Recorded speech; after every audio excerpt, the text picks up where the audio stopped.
Selamat sore Tribuners, Anda sedang menyaksikan live update Tribun News bersama saya Firdanada. Sore ini akan kami sajikan informasi terkini dari berbagai daerah di Indonesia yang akan dilaporkan secara langsung oleh reporter kami di lapangan. Dan inilah live update selengkapnya. Kita ke berita pertama, Saudara. Ratusan warga tampak mengantri untuk mengikuti vaksinasi COVID-19 secara drive-thru di Stadion Watu Belah Jalan Fatahillah, Kecamatan Sumber, Kabupaten Cirebon pada Selasa 14 September hari ini. Jumlah petugas kepolisian pun tampak mengatur kendaraan yang mengantri dan melintasi kawasan tersebut agar arus lalu lintas berjalan lancar. Terkait informasi lebih lengkapnya akan disampaikan oleh rekan wartawan kami dari Tribun Cirebon. Ada Imam Baihaqi yang saat ini sudah tersambung bersama kami. Halo Imam. Ya, halo Firda. Imam, bisa Anda jelaskan bagaimana suasana di lokasi vaksinasi drive-thru di Stadion Watu Belah Cirebon ini? Ya, saat ini vaksinasi drive-thru di Stadion Watu Belah Cirebon masih berlangsung dan ratusan warga juga masih mengantri untuk divaksin.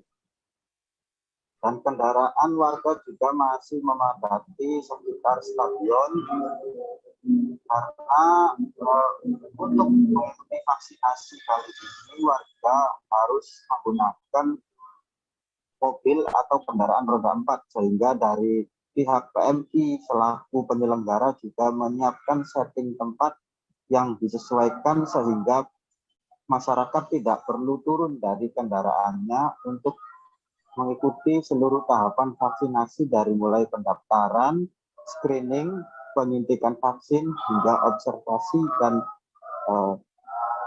meninggalkan lokasi vaksinasi setelah mendapatkan sertifikat vaksin. Demikian, ya. Imam, lantas berapa sasaran vaksinasi drive-thru di Stadion Watu Belah Cirebon pada hari ini? Ya, sasaran dari vaksinasi drive-thru ini adalah 2.000 dosis vaksin.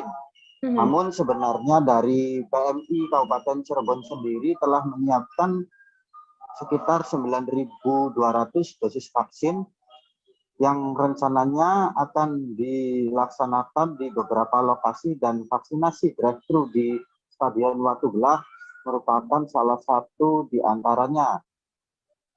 Dan pada vaksinasi drive-thru kali ini antusias warga juga sangat tinggi. Bahkan meskipun dari PMI mensyaratkan warga yang akan mengikuti vaksinasi drive-thru harus menggunakan kendaraan roda 4, namun banyak juga warga yang menggunakan kendaraan roda 2 yang datang ke lokasi, sehingga dari PMI Kabupaten Cirebon menyiapkan beberapa kendaraan roda 4 atau kendaraan dinas dari beberapa instansi untuk mengangkut warga sehingga mereka bisa tetap mengikuti vaksinasi COVID-19.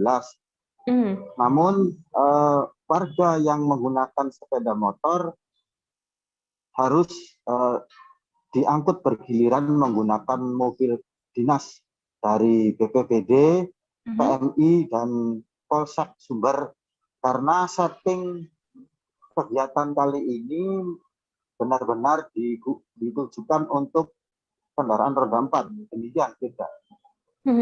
Oke, baik. Lantas bagaimana untuk respon dari masyarakat dan juga harapan dari penyelenggara dengan adanya vaksinasi drive-thru ini, Imam? Ya, masyarakat Kabupaten Cirebon sendiri sangat antusias menyambut vaksinasi drive-thru ini. Bahkan tidak hanya dari Kabupaten Cirebon, ada banyak warga yang berasal dari daerah sekitar Kabupaten Cirebon seperti Kota Cirebon, Indramayu, Majalengka, dan Kuningan juga mengikuti vaksinasi drive-thru ini. Namun mereka adalah warga yang kebetulan bekerja di Kabupaten Cirebon sehingga mengikuti vaksinasi drive-thru. Dan panitia sendiri berharap kegiatan ini bisa mempercepat program vaksinasi dan mempercepat terbentuknya herd immunity masyarakat Kabupaten Cirebon. Ya. Oke, baik. Tribuners, jurnalis kami Imam Baihaqi dari Tribun Cirebon juga melakukan wawancara dengan Ketua PMI Kabupaten Cirebon, Sri Heviana sebagai penyelenggara. Berikut liputannya untuk Anda. Dan alhamdulillah pelaksanaan Drive-thru ini bisa berjalan dengan baik, mudah-mudahan bisa sampai selesai dengan lancar. Karena kami tidak bisa bergerak sendiri karena memang PMI tidak memiliki vaksin.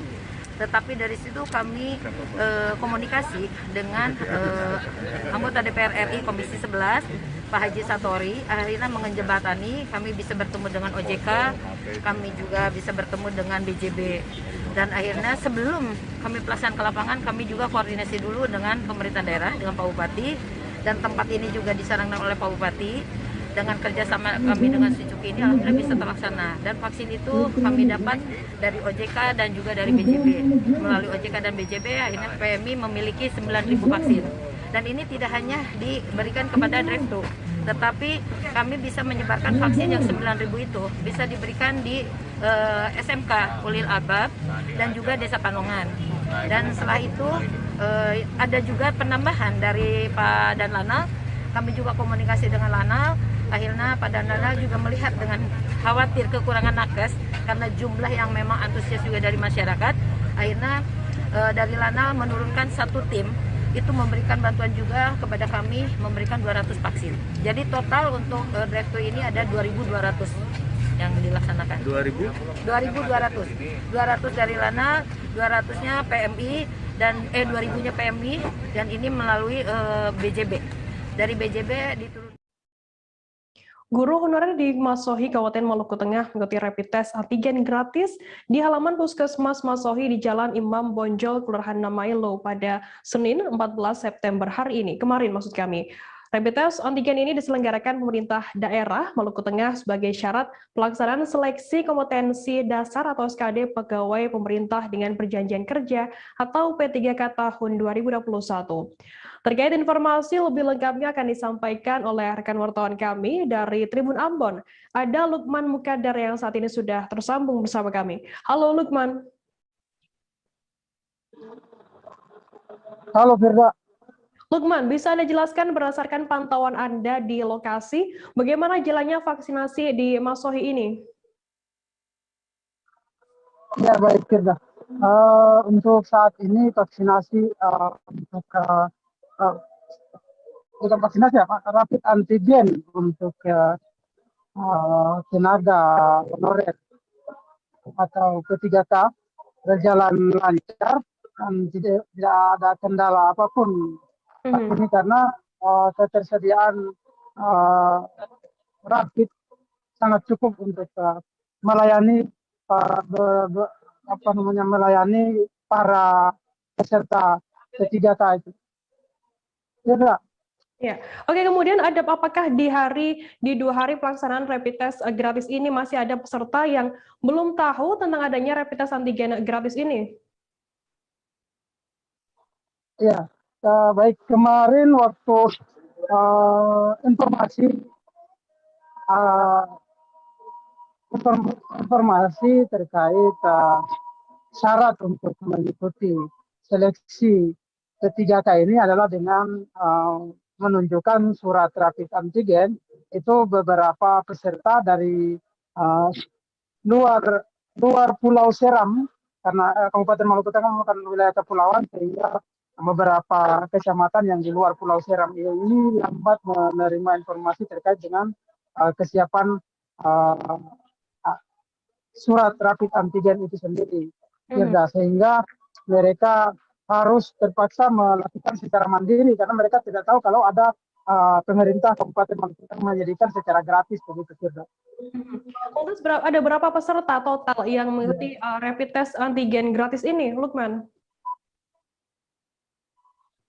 Ya, dari pantauan kami sejak hari pertama hingga hari kedua ini sudah lebih dari 400 peserta yang mendapatkan rapid antigen. Kemudian pelayanan rapid antigen akan terus dilakukan hingga besok hari, sehingga belum tahu berapa jumlah setelah update dari Selasa sore tadi. Berarti rapid test antigen gratis ini dilaksanakan mulai hari Senin kemarin 13 September hingga esok hari Rabu 15 September, betul Lukman? Ya, Oke, baik. Tribuners, tadi jurnalis kami juga melakukan wawancara dengan PLT Kepala Puskesmas Masohi, Edo Hetaria. Berikut liputannya untuk Anda.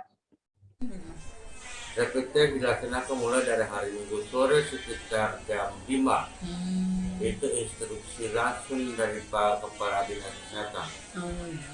Lalu kita mulai kerja dari jam 5 sore, kemarin hari Minggu tanggal 12 sampai jam 12 malam itu. Untuk layani yang hari Senin pagi tes. Oh iya. Berarti yang tes hari ini nanti besok. Kalau hari ini pagi hari kita layani yang tes hari Senin tanggal 13 jam 1. Oh. Dan yang besok pagi dan besok. Oke. Rabu, Begitupun nanti besok juga begitu. Nanti besok dilayani yang tes hari Rabu. Oke. Berarti ada toh? Oke. Sampai selesai, Pak ya? Sampai selesai calon pegawai P3K. Oke. Kita beralih ke informasi selanjutnya, Saudara. Di hari pertama seleksi calon pegawai pemerintah dengan perjanjian kerja atau CP3K, sebanyak 51 peserta yang sedianya dijadwalkan mengikuti seleksi kompetensi sesi pertama pada pukul 8 pagi waktu Indonesia Barat di SMA Negeri 3 Pangkal Pinang mengalami keterlambatan. Tes tersebut baru dimulai 2 jam setelahnya, yakni sekira pukul 10 pagi. Guna mengurangi kekecewaan, para peserta CP3K Guru menyempatkan diri untuk mengobrol dengan peserta lainnya. Terkait informasi lebih lengkapnya akan disampaikan oleh rekan wartawan kami dari Bangkapos. Ada Cepi Marlianto yang saat ini sudah tersambung bersama kami. Halo Cepi. Halo Firda. Cepi, bisa Anda jelaskan apa penyebab seleksi CP3K Guru di Pangkal Pinang ini tertunda? Ya, pada pelaksanaan seleksi CP3K Guru yang seyogyanya dilaksanakan kemarin, yaitu Senin tanggal 13 September 2021.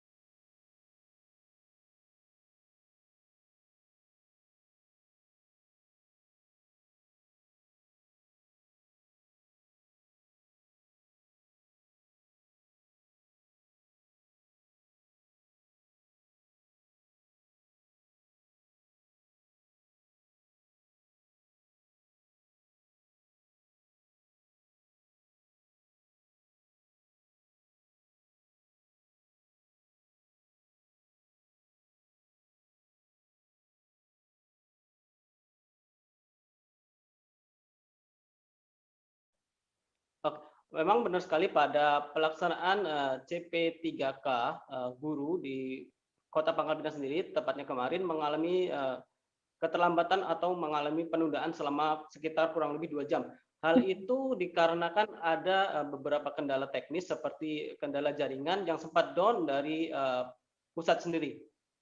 Namun seyogyanya pelaksanaan tes yang akan dilakukan pukul 8 ternyata ditunda hingga sekitar pukul 10 waktu Indonesia bagian Barat. Begitu Firda. Lantas dengan penundaan tersebut bagaimana tanggapan atau respon dari para peserta yang mengikuti seleksi CP3K Guru ini? Ya, untuk para peserta sendiri merasa sangat kecewa seperti yang diutarakan oleh Mulyadi, seorang pelamar dari asal Kota Pangkal Pinang. Dia merasa kecewa lantaran dengan penundaan tersebut sedikit membuat konsentrasinya sedikit terganggu. Apalagi dengan penundaan kurang lebih selama 2 jam, hal itu membuat dirinya sempat down begitu. Belum lagi dengan penggunaan masker, maksud saya dengan diwajibkan penggunaan masker sebanyak 3 lapis, itu juga membuat para peserta sendiri mengalami kekurangan oksigen ataupun pengap, begitu Firda. Lantas apa langkah yang dilakukan dari panitia sendiri guna meminimalisir hal serupa terjadi saat seleksi CP3K hari berikutnya? Oke. Setelah maksud saya pasca terjadinya penundaan untuk seleksi CP3K sendiri, saat ini panitia sendiri telah mengantisipasi seperti adanya pemadaman listrik. Pihaknya juga telah berkoordinasi dengan PLN setempat. Begitu juga pihak panitia sendiri juga telah menyiapkan beberapa genset. Untuk mengalami kendala serupa untuk jaringan internet sendiri, saat ini panitia telah menyiapkan beberapa server yang untuk menanggulangi apabila terjadi server down seperti pada pelaksanaan CP3K hari pertama. Begitu, Firda. Baik, Tribuners, jurnalis kami juga melakukan wawancara dengan Wakil Ketua Panitia Seleksi CP3K Guru Provinsi Kepulauan Bangka Belitung khusus Kota Pangkal Pinang, yakni Edi Supriyadi dan juga Mulyadi, peserta seleksi CP3K Guru Kota Pangkal Pinang. Berikut liputannya untuk Anda. Secara keseluruhan ya, pertama ini hari pertama yang akan mengikuti seleksi CP3K ya. Itu untuk hari ini sebanyak sesi pertama itu 102. Sesi pertama itu 51, sesi kedua 51. Nah, keseluruhan ini udah siap terkonfirmasi, bisa kita lihat itu hari kemarin. Jadi dia sudah terkonfirmasi untuk memiliki antigen atau hasil swabnya untuk ikut hari ini. Jadi udah clear untuk peserta itu mulai hari kemarin. Jumlah peserta itu sebanyak keseluruhan 500 berapa itu? 500 untuk kota. Ya. Iya, untuk kota 539 total. 500 semuanya. Semuanya itu ada kendala sih. Terkendalanya itu teknisnya itu loading lama. Jadi sesi pertama alhamdulillah kami tadi cukup lama mengerjakannya karena memang hampir semua komputernya itu error. Ada dari beberapa persen ada. Yang pertama sih kami lama tadi nunggu sekitar hampir 2 jam lebih. Ya, habis itu masuk soal pertama, mengerjakan soal kedua dan ketiga, habis itu mengulang kembali lagi. Kemudian masuk lagi, pokoknya hampir 2 jam itu kalau saya pribadi aku saja mengerjakannya itu hanya 5 soal. Berpengaruh sih ada, ya ada konsentrasi ya pastinya akan terganggu gitu ya, mengerjakan soal yang begitu banyak juga ada terganggu lah. Kita beralih ke Sulawesi Utara, Saudara. Sejak 6 September lalu, seluruh satuan pendidikan di Kabupaten Kepulauan Siau Tagdanda Biaro atau Sitaro mulai menerapkan pembelajaran tatap muka atau PTM secara terbatas. Dibukanya kembali aktivitas belajar mengajar secara langsung ini menyusul melandainya kasus COVID-19 di Kabupaten Sitaro. Dalam kegiatan PTM terbatas ini, setiap pelaksana pada satuan pendidikan wajib menerapkan protokol kesehatan secara ketat. Setiap harinya pelaksanaan PTM digelar dalam 2 sesi dengan durasi pembelajaran selama 1 jam per sesinya. Untuk mengetahui informasi lebih detailnya, sudah bergabung bersama kami wartawan dari Tribun Manado. Ada Octavian Hermanses yang akan memberikan laporannya langsung dari sana. Halo, Octavian. Halo, rekan Firda. Octavian, bisa Anda jelaskan seperti apa penerapan pembelajaran dengan menggunakan sistem pembagian sesi ini? Baik, terima kasih rekan Firda. Dapat kami laporkan bahwa pasca dibukanya kembali pembelajaran tatap muka secara terbatas di Kabupaten Sitaro, sebagian besar sekolah-sekolah yang ada di wilayah Kabupaten Sitaro menerapkan sistem 2 sesi, di mana pihak sekolah membagi jumlah keseluruhan siswa yang ada dibagi dalam 2 bagian. Jadi bagian yang pertama atau yang terdiri dari beberapa siswa itu mengikuti sesi pertama yang dimulai pukul 7.30 dan berlangsung selama kurang lebih 1 jam pelajaran. Jadi dimulai pukul 7.30 sampai dengan 8.30. Selanjutnya proses pembelajaran dilanjutkan pada sesi yang kedua, yakni mulai pukul 9.30 sampai dengan 10.30. Artinya akan ada jeda sekira 1 jam untuk persiapan atau masa transisi dari sesi 1 masuk ke sesi 2. Demikian rekan Firda. Lantas Octavian, bagaimana suasana proses belajar mengajar di sekolah-sekolah yang menggunakan sistem pembagian sesi ini? Baik rekan Firda, dapat dilaporkan juga bahwa untuk suasana pembelajaran, setiap siswa yang akan memasuki sesi masing-masing itu diwajibkan untuk mengikuti apel atau mengikuti menyanyikan lagu Indonesia Raya yang posisi dari para siswa itu ada di depan ruang kelas masing-masing. Jadi tidak ada kerumunan di lapangan dan sejenisnya. Mereka mengikuti menyanyikan lagu Indonesia Raya dan juga membacakan teks Pancasila. Selanjutnya mereka diarahkan memasuki ruang kelas dengan mengikuti protokol kesehatan secara ketat yang didampingi langsung oleh setiap siswa. Dalam pengamatan kami maupun penuturan dari pihak sekolah, para siswa yang kini mengikuti PTM terbatas ini terlihat begitu semangat. Namun demikian, ada beberapa tantangan yang dihadapi oleh pihak guru mengingat durasi pembelajaran yang saat ini berlaku dalam sistem pembagian sesi ini hanya berjalan selama kurang lebih 1 jam setiap sesinya. Nah, untuk setiap mata pelajaran sendiri itu hanya bisa atau tersedia waktu kurang lebih 30 menit. Karenanya menjadi tantangan tersendiri untuk setiap guru dalam memberikan materi terhadap siswa dengan kurun waktu kurang lebih 30 menit per mata pelajarannya. Demikian rekan Firda. Octavian, kemudian langkah apa yang dilakukan oleh pihak sekolah apabila nantinya ada warga sekolah yang terkonfirmasi positif COVID-19? Sebagaimana penegasan dari pihak Satuan Tugas Penanganan COVID-19 Kabupaten Kepulauan Sitaro yang dituangkan dalam surat edaran Bupati Kepulauan Sitaro, begitu juga dengan penyampaian oleh pihak Dinas Pendidikan, hal mana ketika ada warga satuan pendidikan, baik itu dari kalangan guru, siswa maupun orang tua siswa yang terpapar COVID-19, maka pihak sekolah akan melakukan langkah-langkah seperti proses tracking untuk warga sekolah yang terkonfirmasi tersebut. Bahkan apabila ditemukan adanya penyebaran yang lebih luas, maka pihak sekolah akan menghentikan sementara proses pembelajaran tatap muka. Demikian rekan Firda. Baik, terima kasih rekan wartawan Octavian Hermansyah dari Tribun Manado atas laporannya. Selamat bertugas kembali. Kita beralih ke informasi selanjutnya, Saudara. Seleksi kompetensi bidang calon aparatur sipil negara atau SKD CASN 2021 di Kabupaten Belitung dimulai pada hari ini Selasa 14 September. Sebanyak 1.029 peserta akan mengikuti tes SKD di ruang komputerasi tes atau CAT BKPSDM Belitung selama 7 hari, yakni mulai tanggal 14 hingga 20 September mendatang. Terkait informasi lebih lengkapnya akan disampaikan oleh rekan wartawan kami dari Pos Belitung, ada Adelina Nurmalitasari yang saat ini sudah tersambung bersama kami. Halo Adel. Halo rekan Firda. Adel, bisa Anda jelaskan bagaimana suasana tes SKD CASN di Belitung mengingat saat ini pelaksananya dalam masa pandemi COVID-19? Baik, Firda dan Tribuners, bisa saya informasikan bahwa penyelenggaraan tes SKD CASN 2021 di Kabupaten Belitung melaksanakan penerapan protokol kesehatan yang ketat. Karena selama kegiatan SKD berlangsung, para peserta harus menggunakan masker 2 lapis yang terdiri dari masker medis maupun masker kain.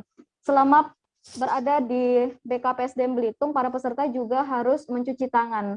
Selain itu, sebelum memasuki ruang ujian, para peserta akan diukur suhu tubuhnya, dan jika melewati suhu di atas 37,3 derajat Celcius, maka mereka akan mendapat perlakuan khusus, yaitu diistirahatkan, kemudian apabila masih sakit, maka akan dimintakan saran kepada dokter yang bertugas apakah peserta yang bersangkutan masih bisa melanjutkan ujian atau ditunda. Namun hingga sesi ujian hari pertama ini berakhir, tidak ditemukan peserta yang mengalami masalah dengan kondisi kesehatannya. Selain itu juga karena diadakan pada masa pandemi COVID-19, BKPSDM Belitung juga tidak menyiapkan ruang publik yang biasanya digunakan oleh keluarga maupun rekan dari para peserta untuk menyaksikan live score atau siaran langsung dari skor para peserta yang sedang melaksanakan tes.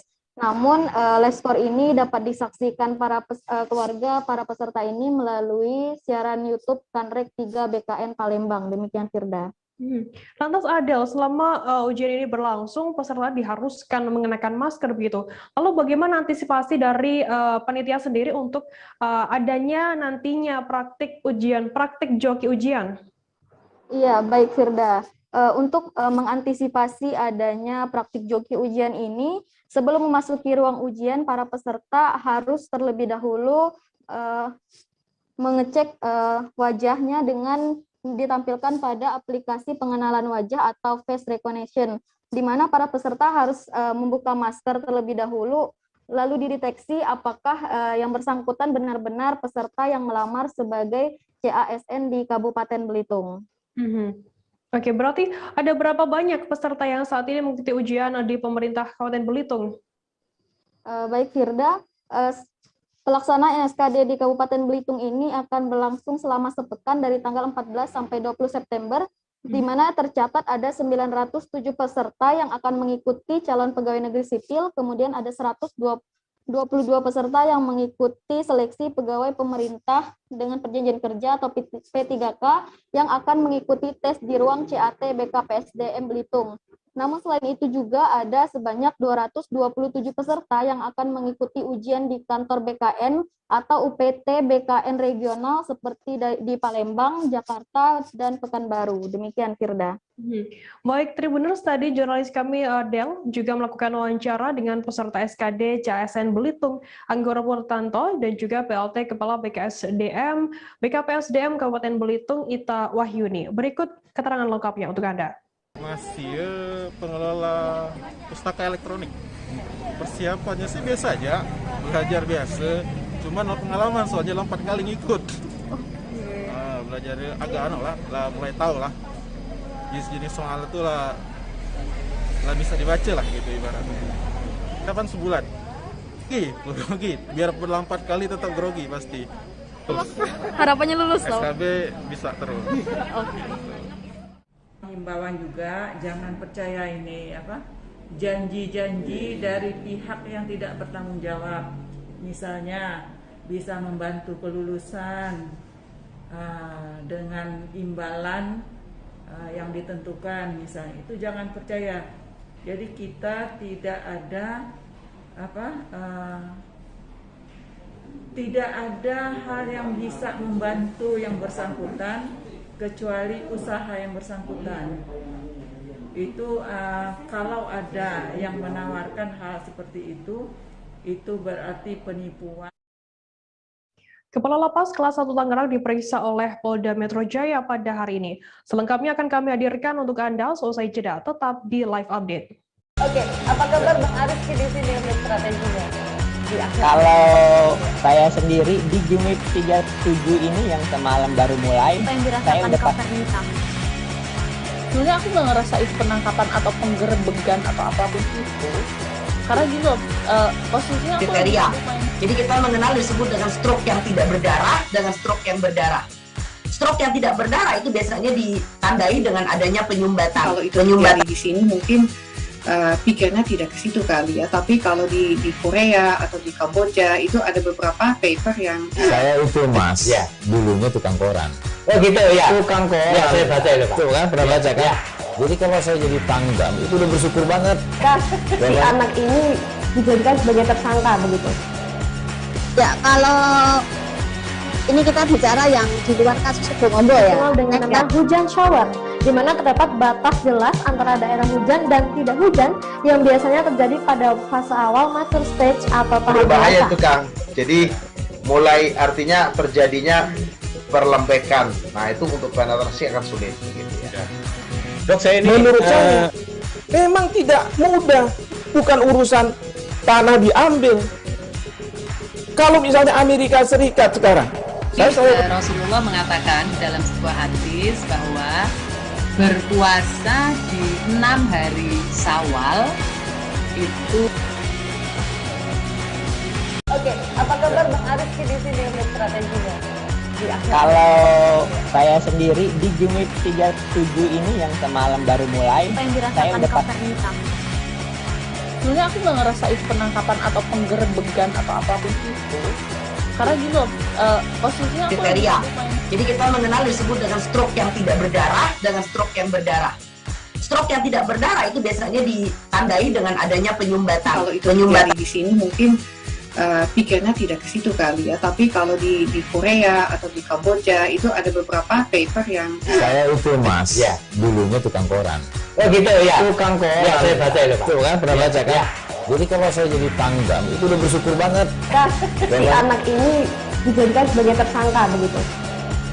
Ya, kalau ini kita bicara yang di luar kasus Situbondo ya. Dengan nama hujan shower, di mana terdapat batas jelas antara daerah hujan dan tidak hujan yang biasanya terjadi pada fase awal mature stage atau tahap berbahaya itu Kang. Jadi mulai artinya terjadinya perlembekan. Nah itu untuk penetrasi akan sulit. Gitu ya. Dok, saya ini menurut saya memang tidak mudah, bukan urusan tanah diambil. Kalau misalnya Amerika Serikat sekarang, Rasulullah mengatakan dalam sebuah hadis bahwa berpuasa di 6 hari Syawal itu. Oke, apa kabar Bang Arif di sini untuk strateginya? Kalau saya sendiri di Jumit 37 ini yang semalam baru mulai, saya udah sebenarnya aku nggak ngerasa itu penangkapan atau penggerebegan atau apapun itu, karena gini loh, posisinya aku kriteria. Jadi kita mengenal disebut dengan stroke yang tidak berdarah dengan stroke yang berdarah. Stroke yang tidak berdarah itu biasanya ditandai dengan adanya penyumbatan. Kalau itu terjadi di sini mungkin pikirnya tidak ke situ kali ya, tapi kalau di Korea atau di Kamboja itu ada beberapa paper yang saya itu Mas, ya, dulunya tukang koran. Oh gitu ya, Tukang koran. Ya, saya baca itu Pak. Tuh kan, pernah baca kan? Ya. Jadi kalau saya jadi Pangdam itu udah bersyukur banget. Si anak ini dijadikan sebagai tersangka begitu. Ya, kalau ini kita bicara yang di luar kasus Situbondo ya. Dengan nama hujan shower, di mana terdapat batas jelas antara daerah hujan dan tidak hujan yang biasanya terjadi pada fase awal mature stage atau tahap berbahaya itu Kang. Jadi mulai artinya terjadinya perlembekan. Nah itu untuk penetrasi akan sulit. Gitu ya. Dok, saya ini menurut saya memang tidak mudah, bukan urusan tanah diambil. Kalau misalnya Amerika Serikat sekarang, Rasulullah mengatakan dalam sebuah hadis bahwa berpuasa di 6 hari Syawal itu. Oke, apa kabar Bang Arif di sini untuk strateginya? Kalau saya sendiri di Jumit 37 ini yang semalam baru mulai, saya udah sebenarnya aku nggak ngerasa itu penangkapan atau penggerebegan atau apapun itu, karena gini loh, posisinya kriteria. Jadi kita mengenal disebut dengan stroke yang tidak berdarah dengan stroke yang berdarah. Stroke yang tidak berdarah itu biasanya ditandai dengan adanya penyumbatan. Kalau itu terjadi di sini mungkin pikirnya tidak ke situ kali ya, tapi kalau di Korea atau di Kamboja itu ada beberapa paper yang saya itu Mas, ya, dulunya tukang koran. Oh gitu ya, Tukang koran. Ya, saya baca itu Pak. Tuh kan, pernah baca kan? Ya. Jadi kalau saya jadi Pangdam itu udah bersyukur banget. Si anak ini dijadikan sebagai tersangka begitu. Ya, kalau ini kita bicara yang di luar kasus Situbondo ya. Dengan nama hujan shower, di mana terdapat batas jelas antara daerah hujan dan tidak hujan yang biasanya terjadi pada fase awal mature stage atau tahap berbahaya itu Kang. Jadi mulai artinya terjadinya perlembekan. Nah itu untuk penetrasi akan sulit. Gitu ya. Dok, saya ini menurut saya memang tidak mudah, bukan urusan tanah diambil. Kalau misalnya Amerika Serikat sekarang, Rasulullah mengatakan dalam sebuah hadis bahwa berpuasa di 6 hari Syawal itu. Oke, apa kabar Bang Arif di sini untuk strateginya? Kalau saya sendiri di Jumit 37 ini yang semalam baru mulai, saya udah sebenarnya aku nggak ngerasa itu penangkapan atau penggerebegan atau apapun itu, karena gini loh, posisinya kriteria. Jadi kita mengenal disebut dengan stroke yang tidak berdarah dengan stroke yang berdarah. Stroke yang tidak berdarah itu biasanya ditandai dengan adanya penyumbatan. Kalau itu terjadi di sini mungkin pikirnya tidak ke situ kali ya, tapi kalau di Korea atau di Kamboja itu ada beberapa paper yang saya itu Mas, ya, dulunya tukang koran. Oh gitu ya, Tukang koran. Ya, saya baca itu Pak. Tuh kan, pernah baca kan? Ya. Jadi kalau saya jadi Pangdam itu udah bersyukur banget. Si anak ini dijadikan sebagai tersangka begitu. Ya, kalau ini kita bicara yang di luar kasus Situbondo ya. Terima kasih Anda masih bersama kami di Live Update. Kita beralih ke informasi selanjutnya, Saudara. Seperti sejumlah daerah lainnya, saat ini di Kabupaten Tanah Laut atau Tala, Kalimantan Selatan juga mulai menggelar seleksi calon pegawai pemerintah dengan perjanjian kerja P3K. Seleksi tersebut digelar di SMN 1 Pelaihari di kawasan Jalan Ahmad Syairani Pelaihari yang berseberangan dengan Mapolsek Pelaihari. Pada Selasa 14 September pagi ini, beberapa orang duduk di kursi di depan ruang lab komputer yang terletak di sisi kiri tengah. Terkait informasi lebih lengkapnya akan disampaikan oleh rekan wartawan kami dari Banjarmasin Pos, ada Ida Royan yang saat ini sudah tersambung bersama kami. Halo Ida. Halo tes, halo. Ya, oke. Ida, mulai kapan tes pegawai pemerintah dengan perjanjian kerja atau P3K di Kabupaten Tanah Laut ini dilaksanakan dan selama berapa hari nantinya?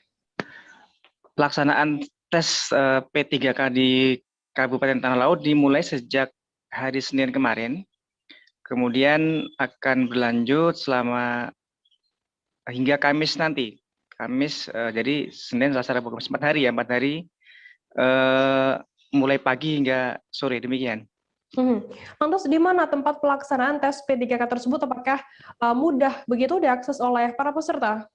Ya, pemerintah daerah setempat memilih lokasi untuk membantu seleksi ini di lingkungan SMA Negeri 1 Pelaihari di kawasan Jalan Ahmad Syairani. Kebetulan ini merupakan salah satu jalan protokol di Kota Pelaihari dan sangat mudah diakses karena merupakan salah satu jalan utama dan kebetulan juga berada di tengah kota. Demikian. Mungkin bisa Anda jelaskan seperti apa teknis pelaksanaan tes kali ini? Ya, pada seleksi P3K di Tanah Laut itu tiap hari itu dipilah menjadi 2 gelombang.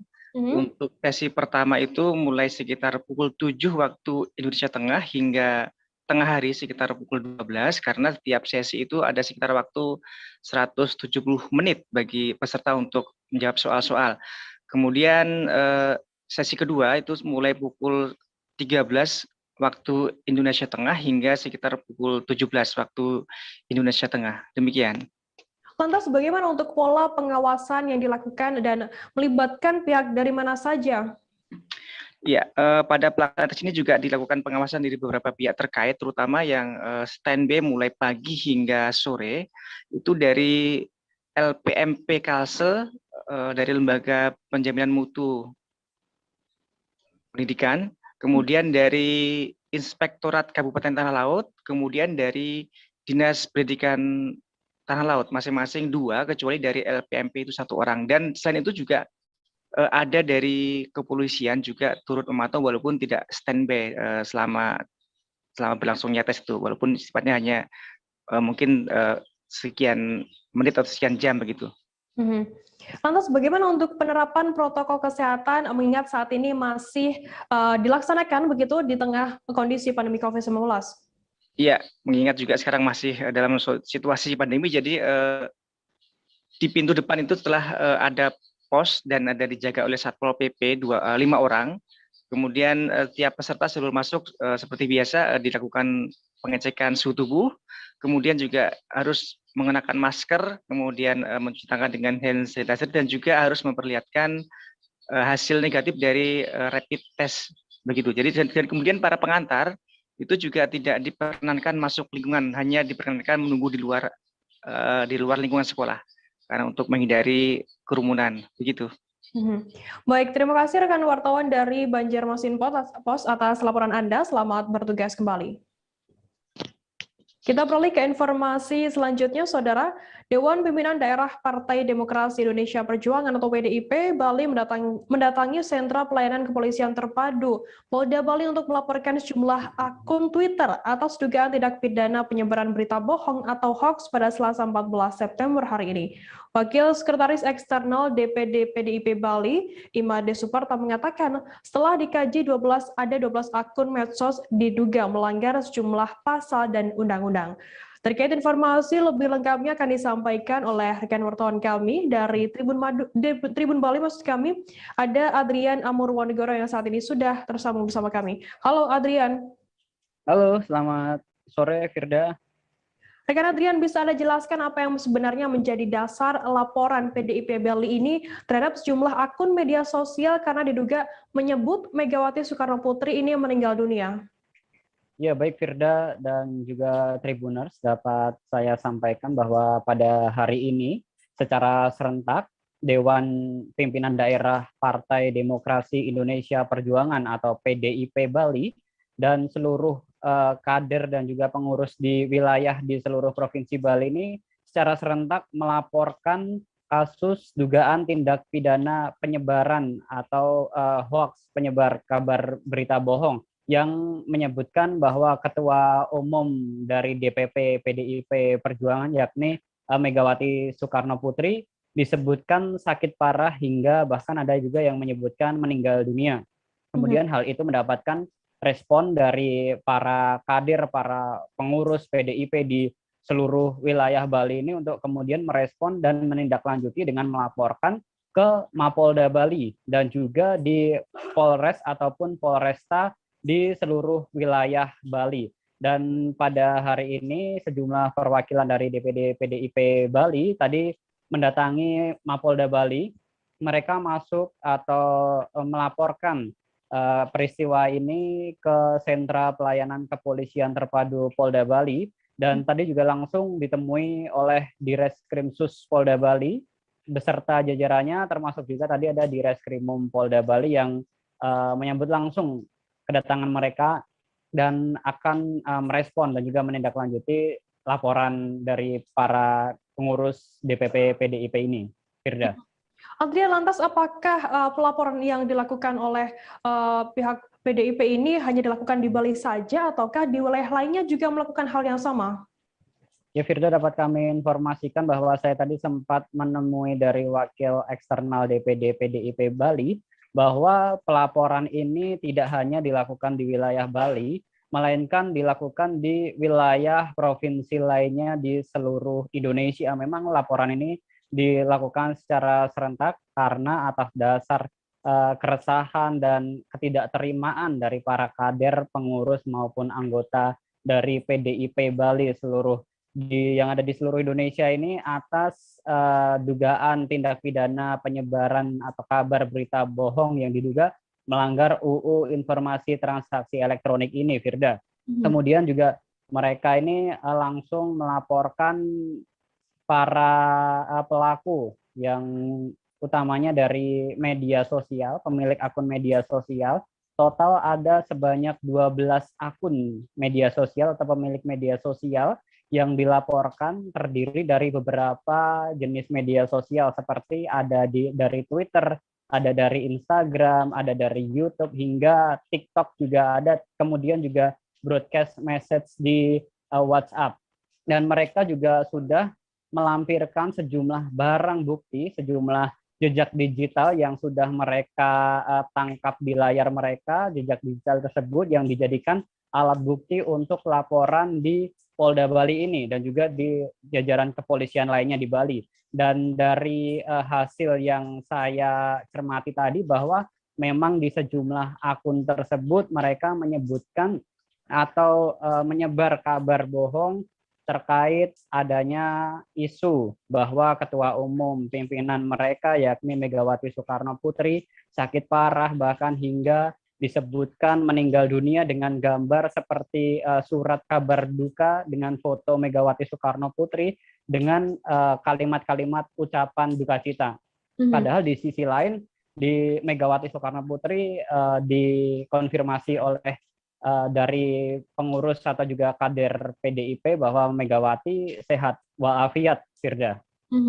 Lantas Adrian, Anda tadi mengungkapkan bahwa pelaporan ini dilakukan serentak di beberapa wilayah di Indonesia begitu. Atas arahan siapa mereka ini melaporkan adanya dugaan adanya kabar hoax soal Megawati Soekarno Putri ini? Baik Firda, tentu saja mereka melakukan pelaporan ini tidak asal atau tidak sembarang mereka melapor atas inisiatif pribadi, melainkan juga ini atas dorongan dari kelompok dan juga ketua DPD PDIP masing-masing wilayah, seperti salah satunya di wilayah Bali yang diketuai oleh Iwayan Koster yang juga mendorong dan juga mendukung penuh akan adanya pelaporan dan juga penegakan hukum terkait kasus dugaan tindak pidana penyebaran berita bohong atau hoax ini, sehingga kasus-kasus ini akan menjadikan jera para pelaku. Dan dari PDIP Bali sendiri berharap Polda Bali beserta jajaran untuk mengungkap dan menyelidiki siapa aktor atau dalang di balik peristiwa-peristiwa ataupun penyebutan-penyebutan kalimat hoax tersebut, dan juga nantinya akan diungkap tabir atau keterangan bahwa sebenarnya apa maksud mereka melakukan hal seperti itu, Firda. Lantas Adrian, bagaimana kemudian tindak lanjut dari pihak PDIP setelah pelaporan ini ke pihak kepolisian? Ya, saat ini dari DPD PDIP Bali sendiri hanya bisa menunggu, sembari menunggu dari proses penyelidikan dan juga tindak lanjut setelah pelaporan di SPKT Polda Bali. Dan pihak Polda Bali juga saat ini tengah mempelajari dari alat-alat bukti dan juga pelaporan dari keterangan para pelapor terkait adanya kasus dugaan hoax tersebut. Dan selain itu juga Polda Bali nantinya jika memang memenuhi unsur akan melanjutkan dari proses hukum tersebut, penegakan hukum tersebut dengan proses-proses ke tahap yang berikutnya. Dan saat ini DPD PDIP Bali sendiri berharap bahwa dari Polda Bali dan juga jajaran untuk memproses dan juga menindaklanjuti dengan harapan kasus ini dapat cepat terungkap, Firda. Baik, Tribuners, tadi jurnalis kami Adrian juga sudah melakukan wawancara dengan Wakil Sekretaris Eksternal DPD PDIP Bali, Imade Suparta, dan juga Jokorda Gede Agung, Wakil Sekretaris Internal DPD PDIP Bali. Berikut liputan lengkapnya untuk Anda. Artinya secara hukum kami sudah laporkan, nanti tindak lanjut ini kan di Polda nanti. Jadi apapun kejadian itu kita sudah laporkan. Nanti gimana kan pasti dari sini juga pelaporannya ke pusat, itu.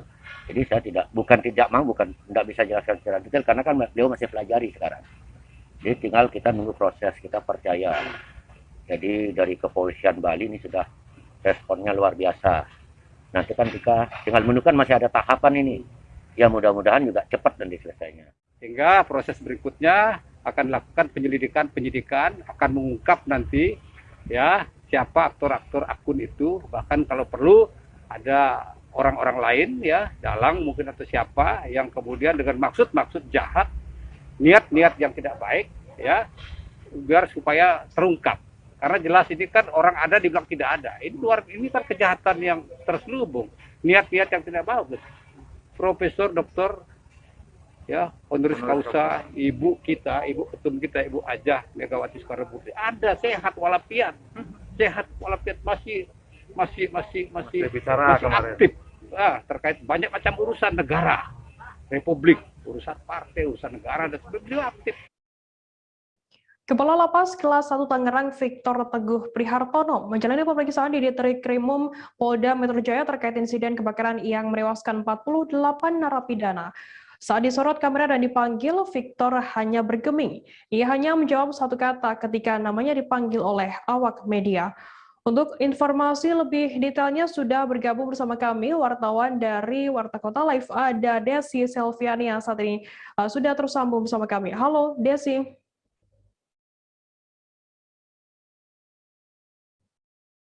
Halo Desi.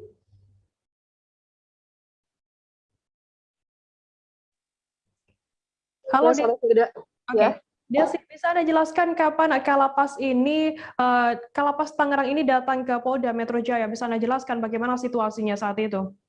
Ya, Kalapas Tangerang sendiri tiba di Mapolda Metro Jaya sekira pukul 10.42, telah sekira 42 menit dari waktu yang sudah ditentukan polisi. Dia tiba tidak memakai seragam dinas, namun memakai baju kemeja kotak-kotak sehingga para awak media tidak sadar ketika Kalapas datang ke Mapolda Metro Jaya. Dia juga membawa sebuah tas ransel, kemudian ditemani seorang pria saat masuk ke dalam gedung Polda Metro Jaya. Kemudian dia sendiri tidak berkata apapun saat disapa oleh awak media. Dia hanya menjawab saat dipanggil namanya Victor, dan dia menjawab hanya iya saja. Begitu. Lantas siapa saja yang hari ini dijadwalkan untuk diperiksa di Polda Metro Jaya begitu? Ya, selain Kalapas, hari ini sebenarnya ada 7 saksi yang diperiksa oleh Polda Metro Jaya. 7-nya merupakan petinggi dari Lapas Kelas 1 Tangerang. Di antaranya ada kepala keamanan, lalu juga ada kasih perawatan, kemudian ada kasubag administrasi, dan juga ada kasih keamanan. Begitu, Firda. Desi, kemudian apa yang sebenarnya ingin digali oleh pihak kepolisian dalam kasus kebakaran ini? Polisi ingin mencari bukti dari adanya pidana dari kebakaran yang menyebabkan 48 tahanan tewas di Lapas Tangerang. Sampai saat ini polisi sudah menduga ada tersangka dalam kasus tersebut, namun sampai saat ini belum satupun dari ke-25 saksi kemarin yang diperiksa dan 7 saksi yang diperiksa ditentukan sebagai tersangka. Begitu.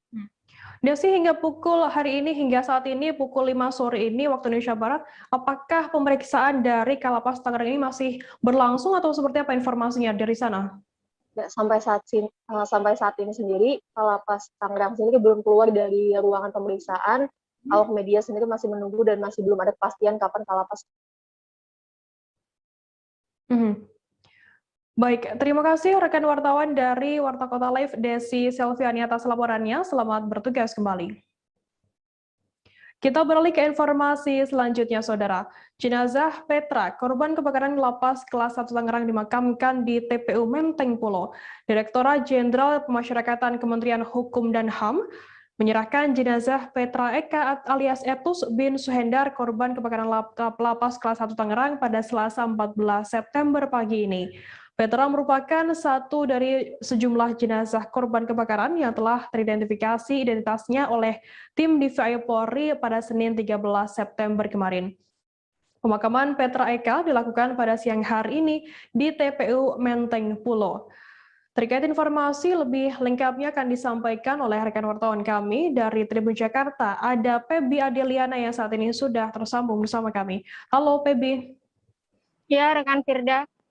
Pebi, bisa Anda jelaskan bagaimana laporan Anda di lokasi pemakaman di TPU Pulo ini?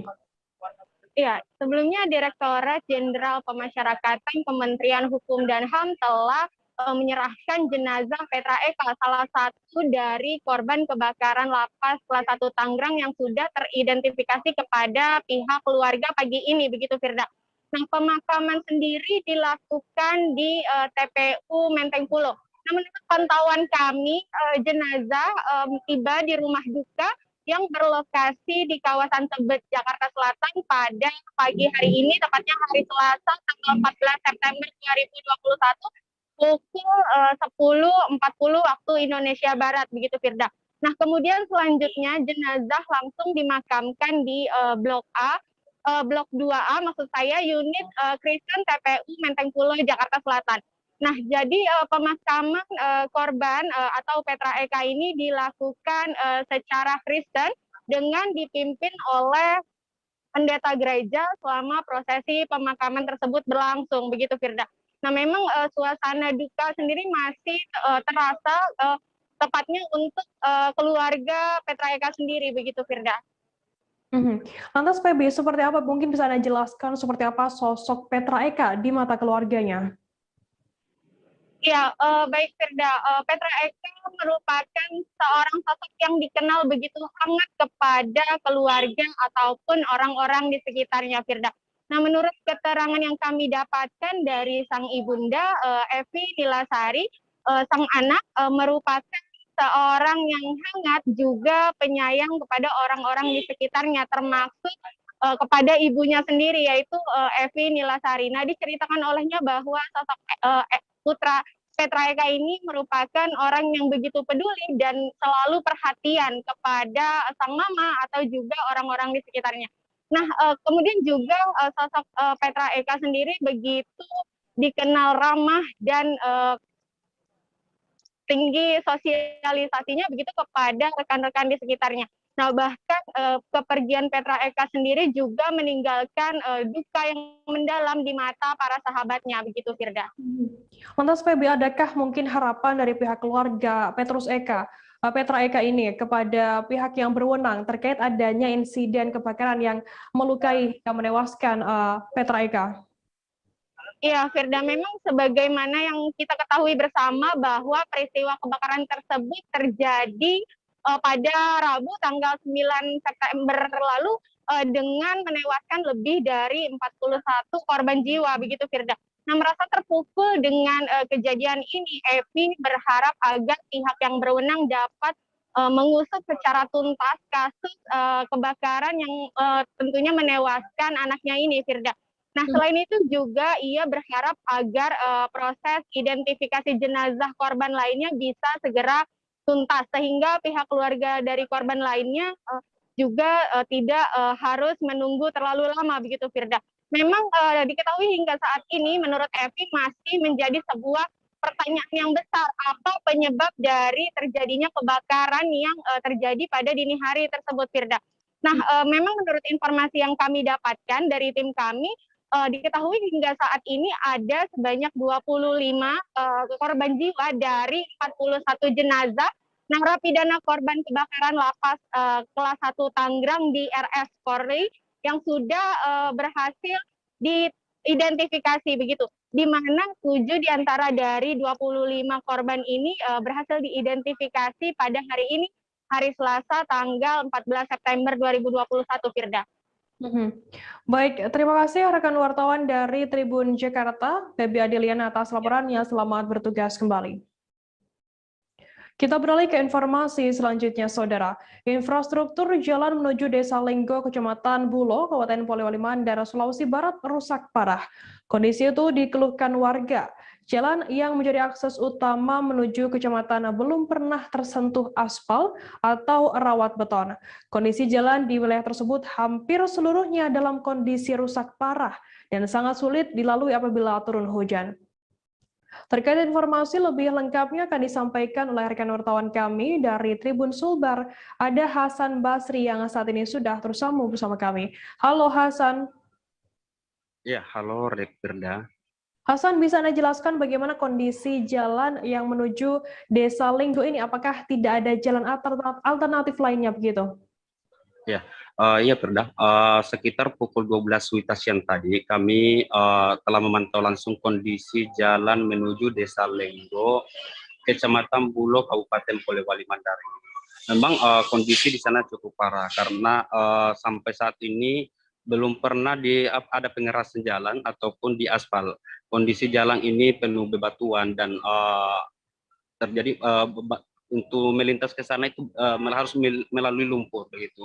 Untuk akses lain, menurut warga setempat memang ada jalan alternatif, tetapi cukup jauh, harus melintasi puluhan kilometer dan harus menyeberangi sungai, begitu Firda. Lantas apakah jalan ini bisa dilalui kendaraan begitu? Ya, untuk lintasan sendiri yang bisa dilalui hanya kendaraan roda 2. Itu pun harus melalui bebatuan dan lumpur dan sangat rawan terjadi kecelakaan karena ini melewati jalur terjal dan rawan longsor. Gitu, Firda. Lalu apakah saat ini sudah ada upaya dari pemerintah terhadap kondisi jalan tersebut? Ya, betul sekali Firda bahwa untuk sejauh ini pemerintah desa setempat ini sudah melakukan koordinasi kepada pemerintah kabupaten untuk meminta adanya perhatian pemerintah kabupaten untuk perbaikan jalan ini karena sudah hampir puluhan tahun ini belum pernah disentuh pembangunan di sana. Begitu Firda. Baik, Tribuners, jurnalis kami Hasan juga sudah melakukan wawancara dengan tokoh masyarakat Desa Lenggo, Habib Imran. Berikut liputannya untuk Anda. Intinya ini Pak, saya berharap memang caranya dikasih izin kembali untuk pembukaan jalan dari Dinas PU. Ini untuk kondisi kerusakan jalan ini sekitar berapa kilo? Kondisi kerusakan ini Pak, mulai dari Desa Ihin sampai Desa Lenggo itu Pak, jalanan semua rusak. Tapi yang lebih parah ini yang ada di wilayah Desa Ihin. Sebelum Sungai Masuni, itu yang sangat rusak Pak. Yang bisa dilalui hanya kendaraan apa saja? Yang bisa dilalui hanya kendaraan roda 2 saja. Mobil nggak bisa. Jadi saya berharap ini bagaimana caranya kendaraan roda 2 ini bisa melewati jalanan yang jalanan walaupun tidak layak kalau roda 4, tapi kami berharap roda 2 layak. Kami tidak terlalu menuntut roda 4, cuman kami menuntut ini bagaimana caranya akses roda 2 ini bisa lalu lalang, Pak. Saya dengar Pak, setiap kali musim hujan selalu juga longsor. Apanya, Pak? Setiap musim hujan, Pak, selalu longsor. Tapi baru kali ini parah, Pak. Karena keadaan hujannya itu 2 kali 24 jam tidak pernah berhenti. Kalau aksesnya ini lewat Tutar, Pak, saat ini sulit juga kami lalui karena air Sungai Maloso selalu meluap. Jadi tidak ada alternatif lain kecuali lewat Bulo. Tribuners, kita akan jeda sejenak. Kami masih akan menyajikan informasi menarik untuk Anda seusai jeda, tetap di Live Update. Oke, apa kabar Bang Ariski di sini untuk strateginya? Kalau saya sendiri di Jumit 37 ini yang semalam baru mulai, saya udah sebenarnya aku nggak ngerasain penangkapan atau penggerebegan atau apapun itu. Karena gini loh, posisinya aku kriteria. Jadi kita mengenal disebut dengan stroke yang tidak berdarah dengan stroke yang berdarah. Stroke yang tidak berdarah itu biasanya ditandai dengan adanya penyumbatan. Kalau itu terjadi di sini mungkin pikirnya tidak ke situ kali ya, tapi kalau di Korea atau di Kamboja itu ada beberapa paper yang saya itu Mas, ya, dulunya tukang koran. Oh gitu ya. Tukang koran. Ya, saya baca itu Pak. Tuh kan, pernah baca kan? Ya. Jadi kalau saya jadi Pangdam itu udah bersyukur banget. Si anak ini dijadikan sebagai tersangka begitu. Ya, kalau ini kita bicara yang di luar kasus Sebongombo ya. Dengan nama hujan shower, di mana terdapat batas jelas antara daerah hujan dan tidak hujan yang biasanya terjadi pada fase awal mature stage atau tahap berbahaya itu Kang. Jadi mulai artinya terjadinya perlembekan. Nah itu untuk penetrasi akan sulit. Gitu ya. Dok, saya ini menurut saya memang tidak mudah, bukan urusan tanah diambil. Kalau misalnya Amerika Serikat sekarang, Rasulullah mengatakan dalam sebuah hadis bahwa berpuasa di 6 hari Syawal itu. Oke, apa kabar Bang Ariski di sini untuk strateginya? Kalau saya sendiri di Jumit 37 ini yang semalam baru mulai, saya udah pasti. Sebenarnya aku nggak ngerasain penangkapan atau penggerebegan atau apapun itu. Karena gini loh, posisinya aku kriteria. Jadi kita mengenal disebut dengan stroke yang tidak berdarah dengan stroke yang berdarah. Stroke yang tidak berdarah itu biasanya ditandai dengan adanya penyumbatan. Kalau itu terjadi di sini mungkin pikirnya tidak ke situ kali ya, tapi kalau di Korea atau di Kamboja itu ada beberapa paper yang saya itu Mas, ya, dulunya tukang koran. Oh gitu ya. Tukang koran. Ya, saya baca itu Pak. Tuh kan, pernah baca kan? Ya. Jadi kalau saya jadi Pangdam itu udah bersyukur banget. Si anak ini dijadikan sebagai tersangka begitu. Ya, kalau ini kita bicara yang di luar kasus Sebongombo ya. Dengan nama hujan shower, di mana terdapat batas jelas antara daerah hujan dan tidak hujan yang biasanya terjadi pada fase awal mature stage atau tahap berbahaya itu Kang. Jadi mulai artinya terjadinya perlembekan. Nah itu untuk penetrasi akan sulit. Gitu ya. Dok, saya ini menurut saya memang tidak mudah, bukan urusan tanah diambil. Kalau misalnya Amerika Serikat sekarang, Rasulullah mengatakan dalam sebuah hadis bahwa berpuasa di 6 hari Syawal itu. Oke, apa kabar Bang Ariski di sini untuk strateginya? Kalau saya sendiri di Jumit 37 ini yang semalam baru mulai, saya udah pasti. Sebenarnya aku nggak ngerasain penangkapan atau penggerebegan atau apapun itu. Karena gini loh, posisinya aku kriteria. Jadi kita mengenal disebut dengan stroke yang tidak berdarah dengan stroke yang berdarah. Stroke yang tidak berdarah itu biasanya ditandai dengan adanya penyumbatan. Kalau itu terjadi di sini mungkin pikirnya tidak ke situ kali ya, tapi kalau di Korea atau di Kamboja itu ada beberapa paper yang saya itu Mas, ya, dulunya tukang koran. Oh gitu ya. Tukang koran. Ya, saya baca itu Pak. Tuh kan, pernah baca kan? Ya. Jadi kalau saya jadi Pangdam itu udah bersyukur banget. Si anak ini dijadikan sebagai tersangka begitu?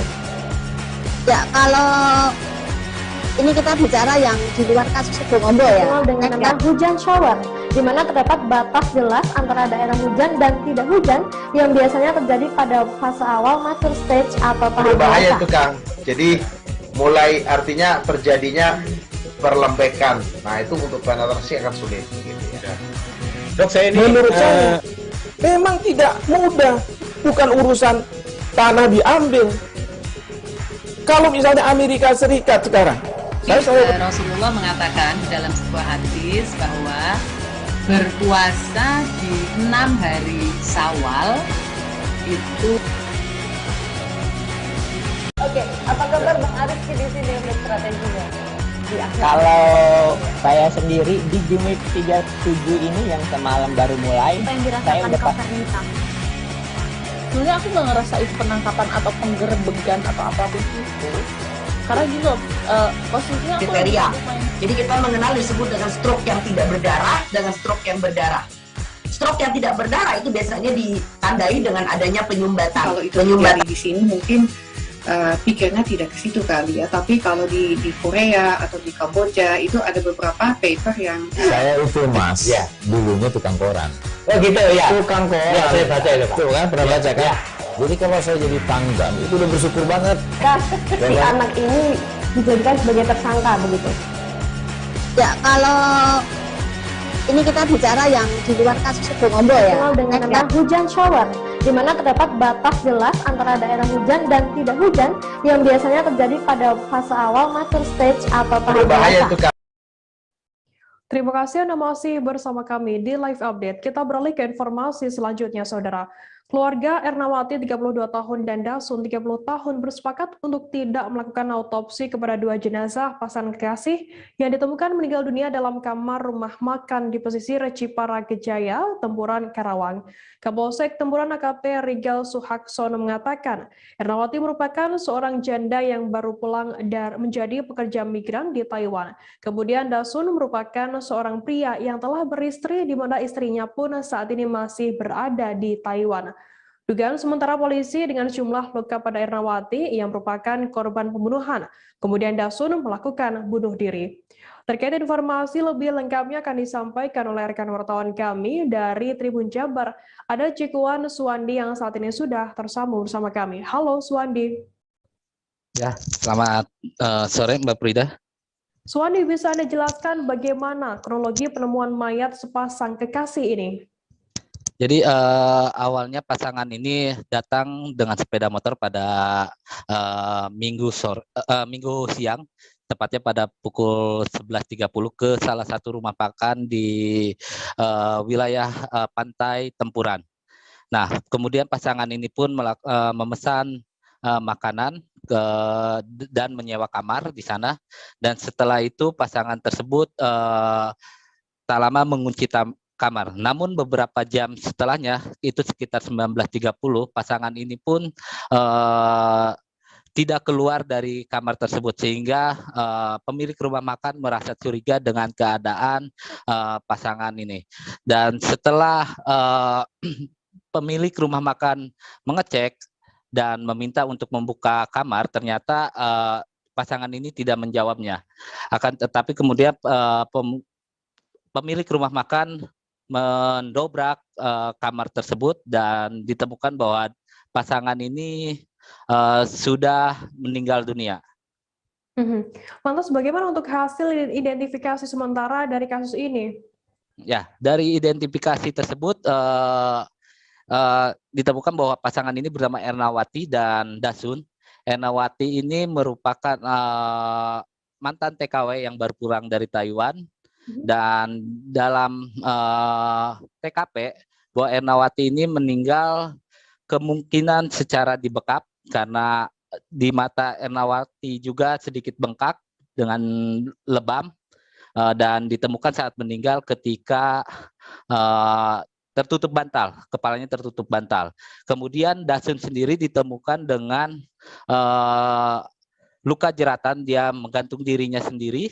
Dan ada luka sayatan di pergelangan tangan kiri.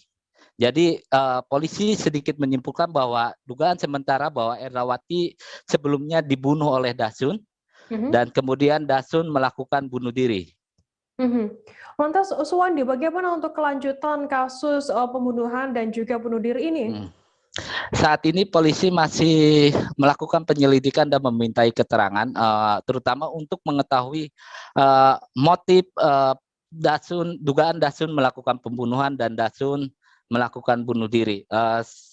Kesulitan polisi sampai saat ini adalah keluarga tidak mau melakukan otopsi kepada dua keluarga ini, tidak mau melakukan otopsi kepada dua jenazah, Dasun maupun Ernawati.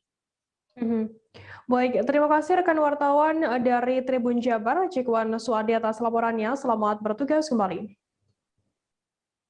Kita beralih ke informasi selanjutnya, Saudara. Dua kelompok massa terlibat bentrok di kawasan Teluk Kendari, Jalan Haji Alala, Kelurahan Pugaloba, Kecamatan Kendari Barat, Kota Kendari, Sulawesi Tenggara, pada Selasa 14 September hari ini. Kedua kelompok massa membawa senjata tajam jenis parang, badik, dan jenis senjata tajam lainnya. Meski polisi membuat barikade di tengah, salah satu kelompok berhasil menerobos barisan dan mendekati kelompok dari arah Kota Lama Kendari. Terkait informasi lebih lengkapnya akan disampaikan oleh rekan wartawan kami dari Tribun News Sultra. Ada Fadli Aksar yang saat ini sudah tersambung bersama kami. Halo Fadli.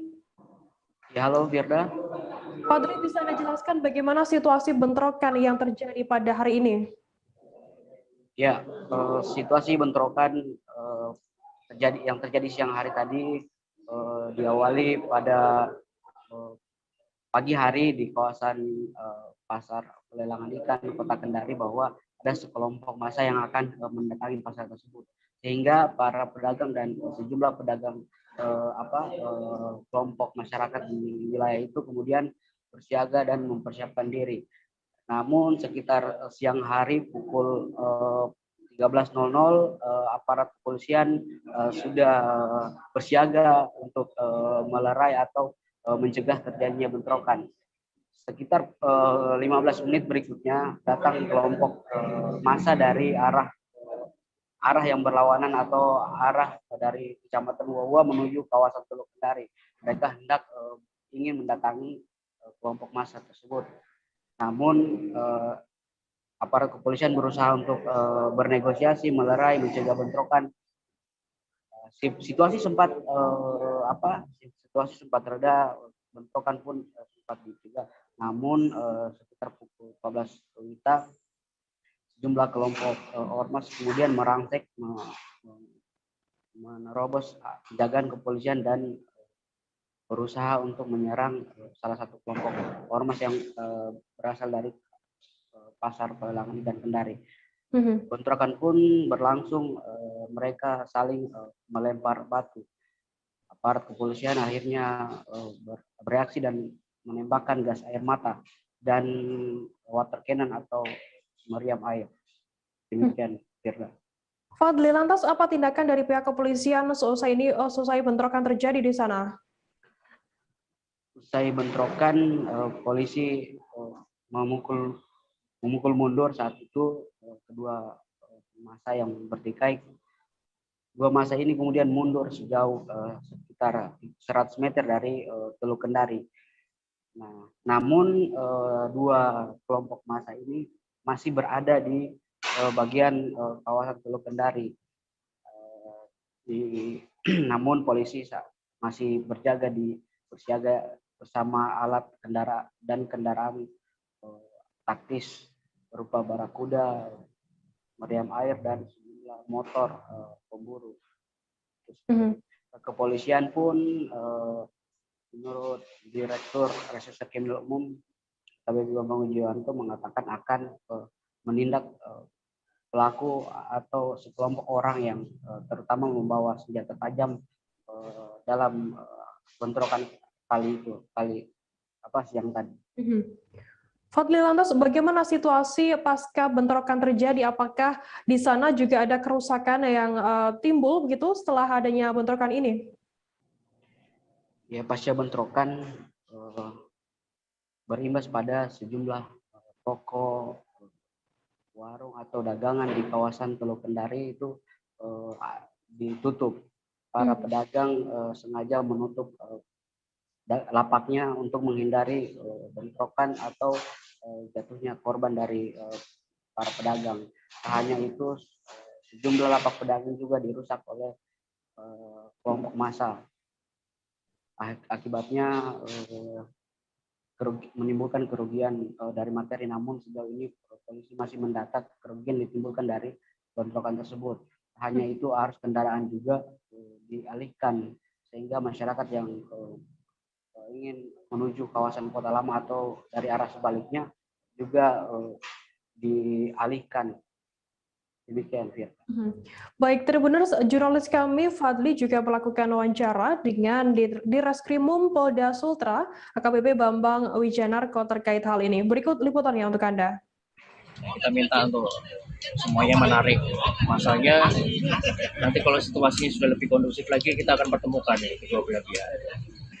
Lebih tidak terprovokasi ya. Tadi mereka sudah mau diam, sudah mau menunggu, sudah mau menerima bahwa nanti akan dipertemukan. Tapi tadi kita lihat masa dari tawon tadi maju. Jadi kalau tidak dihalang-halangi sama anggota tadi di tengah-tengah itu mungkin sudah terjadi korban. Relevan dengan kasus kejadian hari ini, Pak? Nggak ada relevansinya sebetulnya, karena salah paham. Ya. Tadi saya jelaskan bahwa tujuannya 3 orang datang ke sana itu untuk mencari perempuan yang diduga dibawa lari oleh seorang laki-laki. Nah, kita tidak tahu juga ini siapa. Itu salah paham di situ, karena 3 orang datang ke sana itu sudah marah-marah melakukan pengerusakan. Pak Andi Basuh di sana, nah dikira itu kemudian Pak Andi Basuh merasa diserang, padahal bukan kepada Pak Andi Basuh tujuannya. Untuk memastikan keadaan kondisi, Pak, apa yang dilakukan pihak polisi? Ya, saat ini kita sudah komunikasi ya dengan masing-masing tokoh dari kedua belah pihak ya, untuk menenangkan masanya masing-masing. Seorang perempuan bernama Rahun Siringoringo mengalami kejadian khas saat menikmati liburan di air terjun Sampuran Sembor-Sembor Dusun Lumban Nauli, Desa Simaningkir, Kecamatan Parlilitan, Kabupaten Humbang Hasundutan pada Minggu 12 September. Rahun Siringoringo terseret aliran air terjun sekira 50 meter. Terkait informasi lebih lengkapnya akan disampaikan oleh rekan wartawan kami dari Tribun Medan. Ada Maurits Pardosi yang saat ini sudah tersambung bersama kami. Halo Maurits. Ya, selamat sore rekan Firda. Maurits, bisa Anda jelaskan bagaimana kronologi kejadian nahas tersebut di mana seorang perempuan ini dinyatakan hanyut begitu di Kabupaten Humbahas? Nah, Rahun Siringoringo bersama 5 rekannya sedang melakukan bertamasya di sekitar hari Minggu sore gitu. Nah, pada waktu itu mereka ingin bertamasya di sebuah air terjun. Air terjunnya namanya Sembor-Sembor dan aliran sungai itu disebut dengan Sungai Mual Sipitu-Pitu. Nah, ketika mereka asik menikmati alam, ternyata hujan deras. Lalu mengakibatkan aliran sungai itu meluap, lalu Rahun terseret oleh air dan tak bisa lagi diselamatkan oleh 5 teman lainnya. Nah, setelah itu mereka berusaha mencari pertolongan kepada warga sekitar karena areal itu 100 meter ketinggiannya. Lalu mereka naik ke atas untuk memberitahu kepada masyarakat sekitar. Lalu pencarian dimulai sekitar sore hari. Dan ternyata pihak masyarakat bersama dengan tim SAR dari Pakat melakukan pencarian dan ditemukan pada pukul 10. Oleh karena itu, informasi demikian membuat warga sekitar sempat geger dan pada waktu itu karena musim hujan mereka juga mengalami kesulitan dalam pencarian. Demikian, Bra. Untuk proses evakuasinya sendiri mungkin bisa diceritakan lebih detail begitu, berapa lama proses dari dinyatakan hilangnya korban hingga ditemukan? Terima kasih Firda, hampir 1 malam ya, karena 1 hari 1 malam, karena kejadiannya pada tanggal 12 September dan ditemukan itu pada tanggal 13 September 2021, tepatnya pada pukul 10, artinya pada malam hari mereka terus melakukan pencarian hingga pagi hari bisa ditemukan pada pukul 10. Dari informasi yang kita dapatkan di lapangan bahwa seorang warga mengatakan, Manuel Monte mengatakan bahwa jenazahnya atau jasadnya masih tersangkut di batu karena memang kawasan tersebut dipenuhi oleh batuan-batuan besar yang licin dan sangat susah diselamatkan manakala terjadi arus air yang sangat besar. Oke, Maurits, mungkin bisa Anda jelaskan terkait di mana titik lokasi korban ini ditemukan, berapa jauh dari lokasi hilangnya, dan kemudian bagaimana kondisi korban saat ditemukan? Nah, saat ditemukan korban berada sekitar 50 meter dari lokasi pertama atau tempat mereka menikmati keindahan alam itu, bersuah foto di sana. Ketinggian tadi saya sebutkan, ketinggian air terjunnya itu sekitar 100 meter. Lalu dia terseret sekitar 50 meter dan ditemukan di situlah, masih di kawasan sungai tersebut. Namun kondisi korban saat ditemukan sudah lebam-lebam dan ternyata pihak masyarakat langsung membawanya ke kampung yang berada sebagai tetangga dari kawasan tersebut. Artinya korban sendiri masih warga sekitar, hanya bertetangga dengan desa tersebut. Baik, terima kasih rekan wartawan dari Tribun Medan, Maurits Fardosi atas laporannya langsung dari Humbahas. Selamat bertugas kembali. Terima kasih. Kita beralih ke informasi selanjutnya, Saudara. Ahmad Arfianto mengaku bahagia dan bangga setelah mendapat apresiasi langsung dari Menteri Pariwisata dan Ekonomi Kreatif Kemenparekraf Sandiaga Uno. Beberapa waktu lalu Sandiaga Uno menghubungi Ahmad Arfianto melalui sambungan video call. Dalam percakapan singkat itu, Sandiaga Uno mengapresiasi kreativitas pemuda asal Pasuruan tersebut. Bahkan Sandiaga mendorong pemuda ini untuk mengembangkan bisnisnya agar bisa memiliki pabrik dan ekspor ke luar negeri. Untuk informasi lebih detailnya sudah bergabung bersama kami wartawan dari surya.co.id, ada Galih Lintartika yang akan memberikan laporannya langsung untuk Anda. Halo Galih. Halo Firda. Galih, bisa Anda jelaskan bagaimana cerita pemuda Pasuruan yang mendapat apresiasi dari Menteri Sandiaga Uno ini? Ya, jadi Ahmad Arfianto ini baru saja berkesempatan langsung ngobrol dengan Menteri Pariwisata Sandiaga Uno.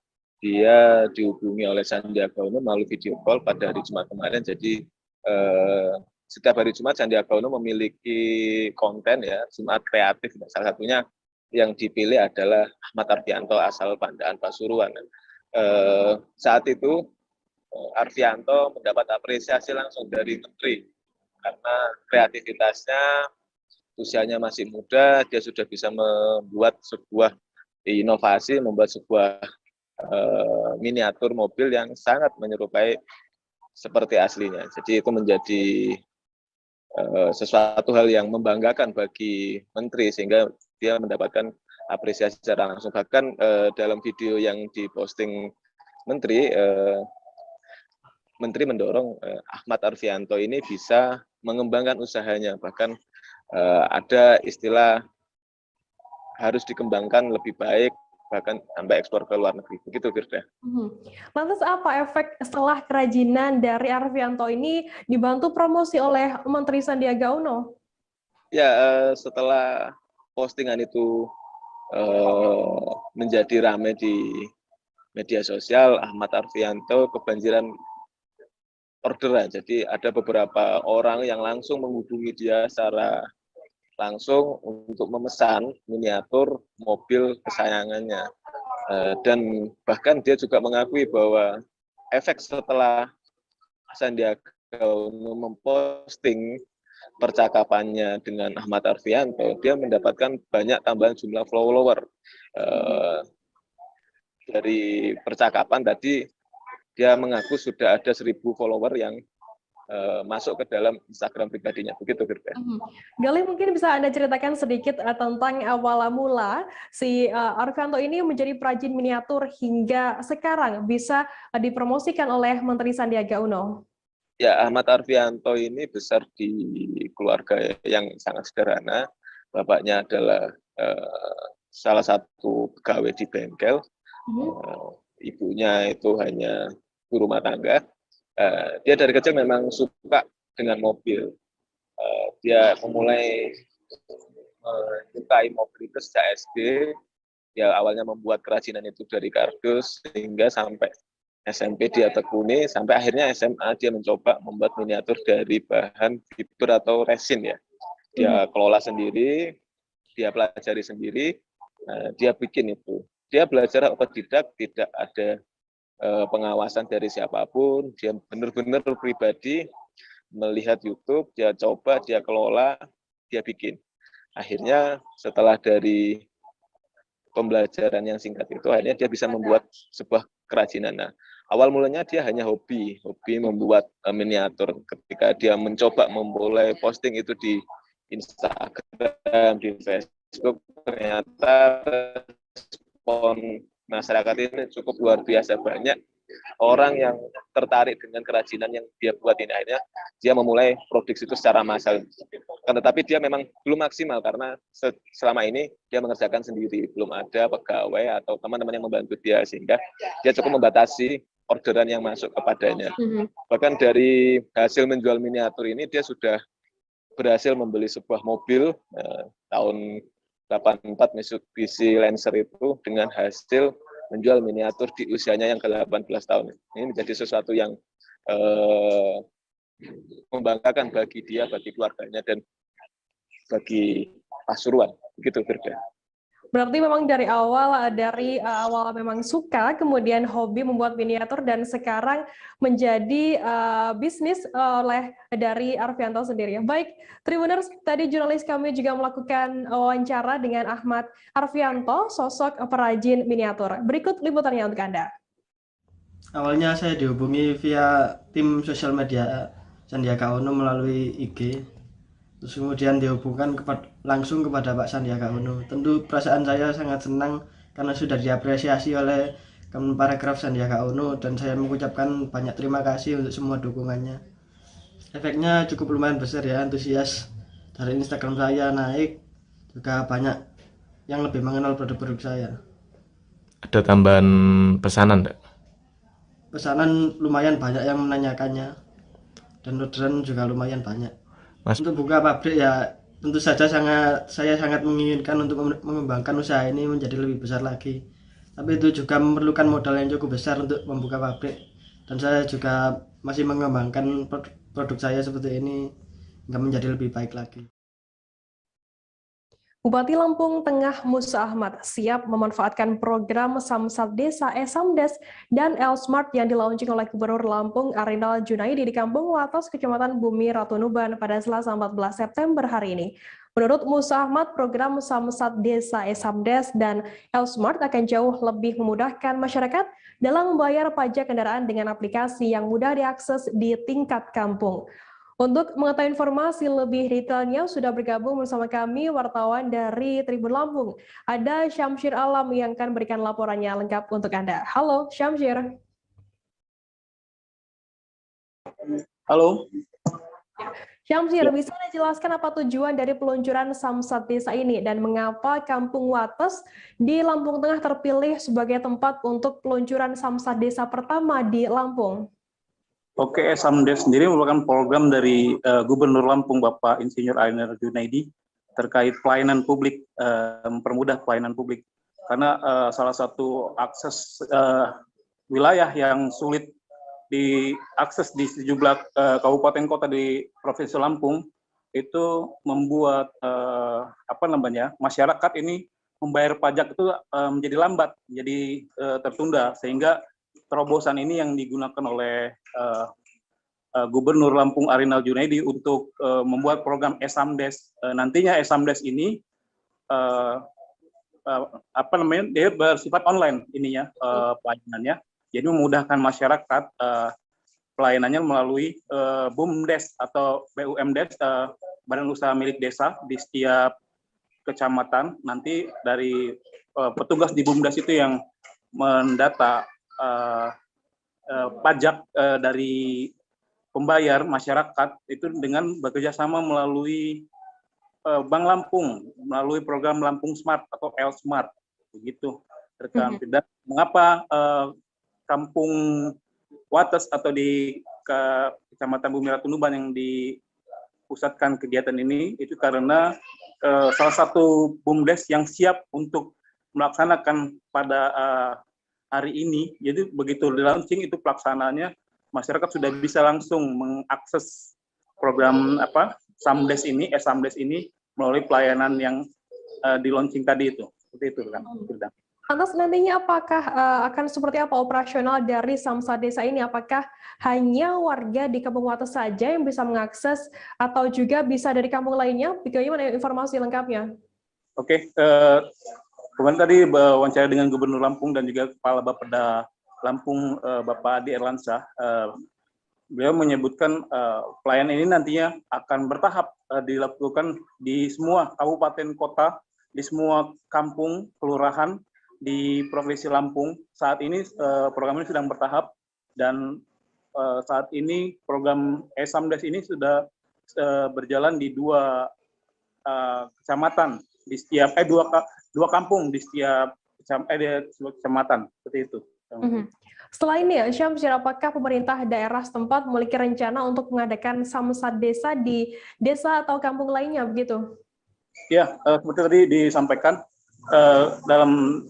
untuk Kabupaten Lampung Tengah sendiri, Bapak Bupati Musa Ahmad itu menyampaikan di awal tahun 2022, saat ini kan masih di Lampung Tengah baru 13 BUMDes atau BUMDes ya di Lampung Tengah yang menjalankan program Samdes ini. Di awal 2022 itu di 311 kampung dan kelurahan akan dijalankan semua program tersebut.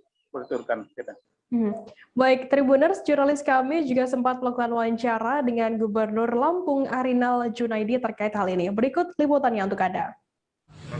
Target untuk adanya BUMDes ini, Pak, kalau dari kita? Dengan desa lah, jangan ngetes-ngetesnya ke 2.437 desa, jangan ngetes-ngetes saya nggak apa.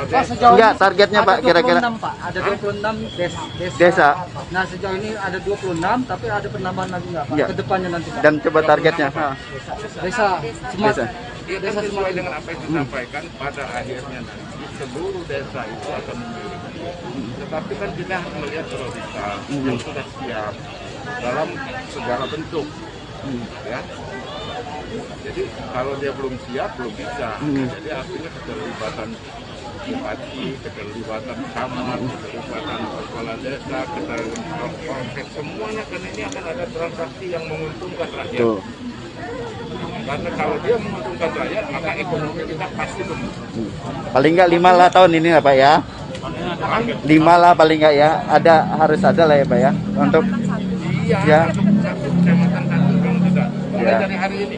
Betul. Ini program Desa Berjaya Pak Gub ya. Yang kebetulan kita kemarin Pak Gub. Ya, saya harapkan nanti provinsi lain bisa melihat keberhasilan para bupati, para dinas-dinas yang terkait di provinsi. Tribuners, informasi tadi sekaligus menutup perjumpaan kita dalam live update hari ini. Untuk memperbarui informasi Anda, saksikan terus live update di seluruh kanal YouTube dan Facebook Tribun Network. Saya Firana, wakil kru yang bertugas pamit undur diri. Terima kasih.